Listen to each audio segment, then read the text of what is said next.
better place.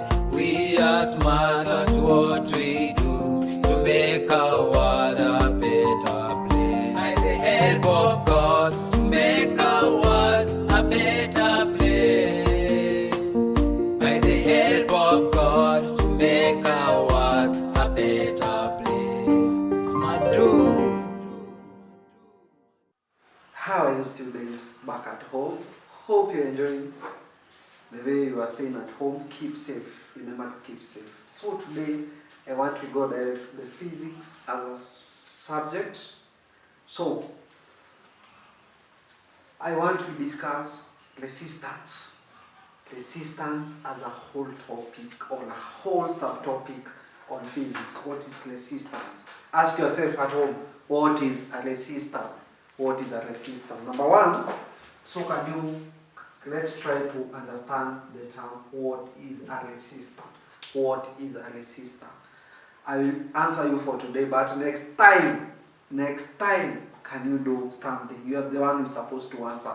But because today I'm introducing to you, I'm going to give you this definition on resistor.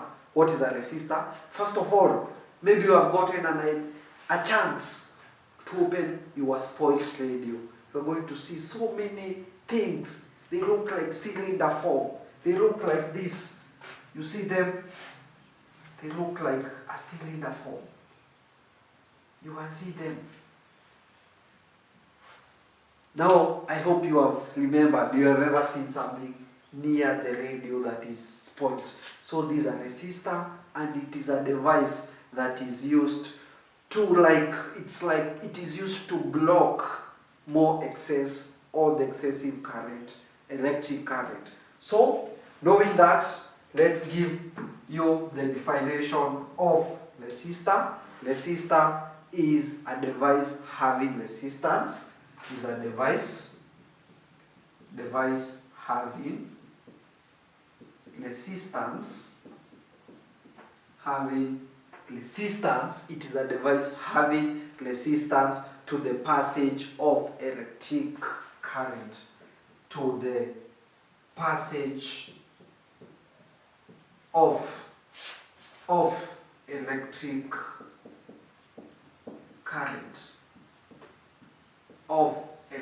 current. Knowing that it is a device having resistance to the passage of electric current. Now you are in the better position now to go to resistance. Let's now see how or what kind of symbol it is used to refer to the resistor. Resistor, it is used, so it is like a symbol.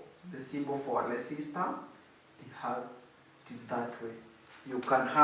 We have two types of resistors. We have the variable resistor and we have a fixed resistor. A variable resistor is the one that you can vary different form of resistance, but a fixed resistor you cannot vary. So I've said we have two types of resistors. Types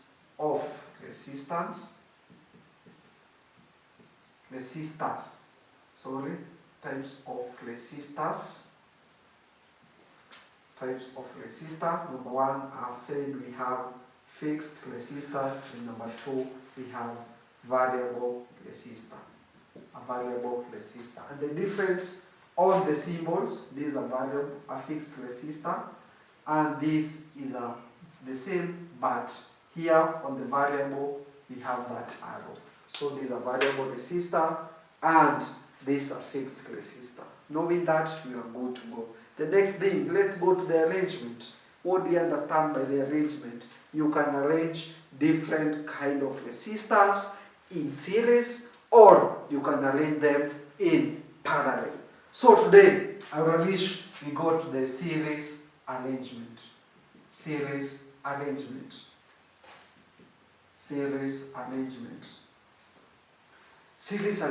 What do you understand by the term arrangement?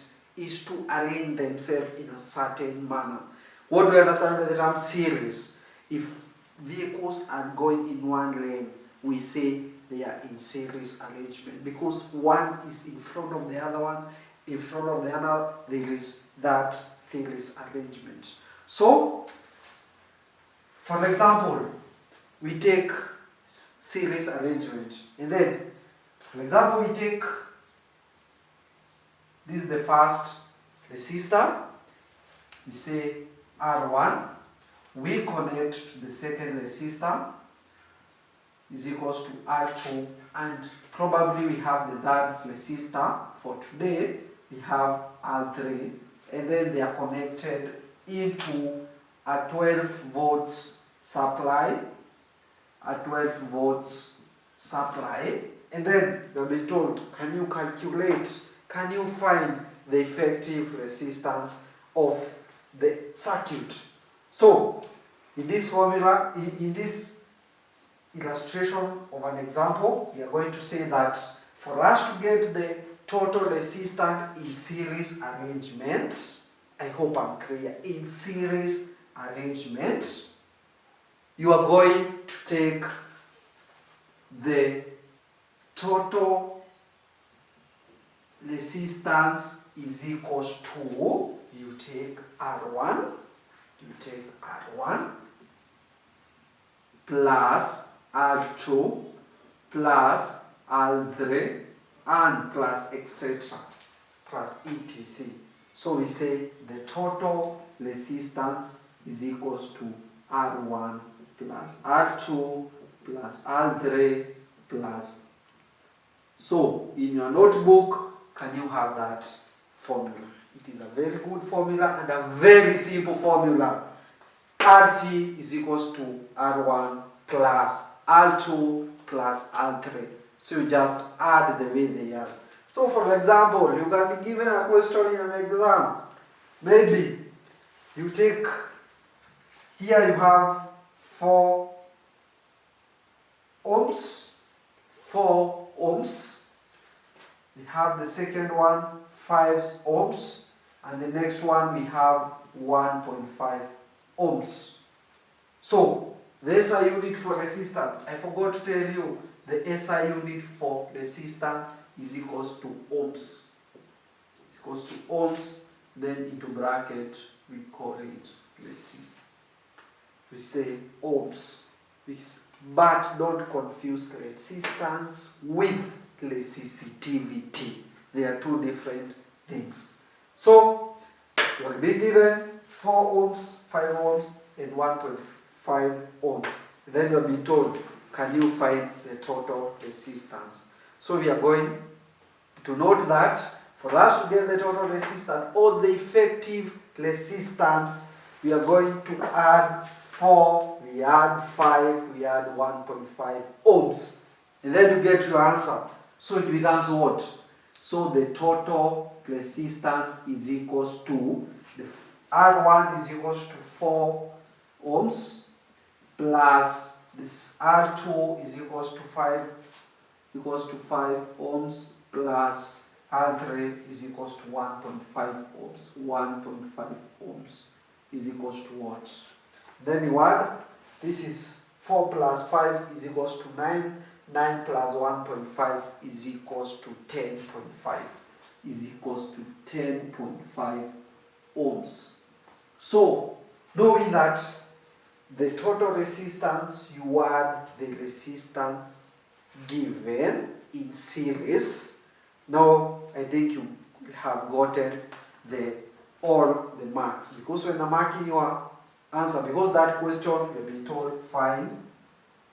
told find the total resistance. Find the total resistance or the effective resistance. You are going to say the RT or the R, the total is equals to R1 plus R2 plus R3. That's the case when you have the 3 resistance. When you have the 3 resistance, don't say plus etc. Just say R1 plus R2 plus R3. And then you take R1 is 4 ohms, R2 is 5 ohms, R3 is 1.5 ohms. And then when you add using your calculator or using your mind, 4 plus 5 is equals to 9. 9 plus 1.5 is equals to 10.5. So, in that, you get the total resistance. Hope you have enjoyed my class. What I emphasize on you next time, can you know when you are given 2 resistors? How can you perform that calculation? I hope you have enjoyed the lesson. I wish to see you next time. Thank you very much.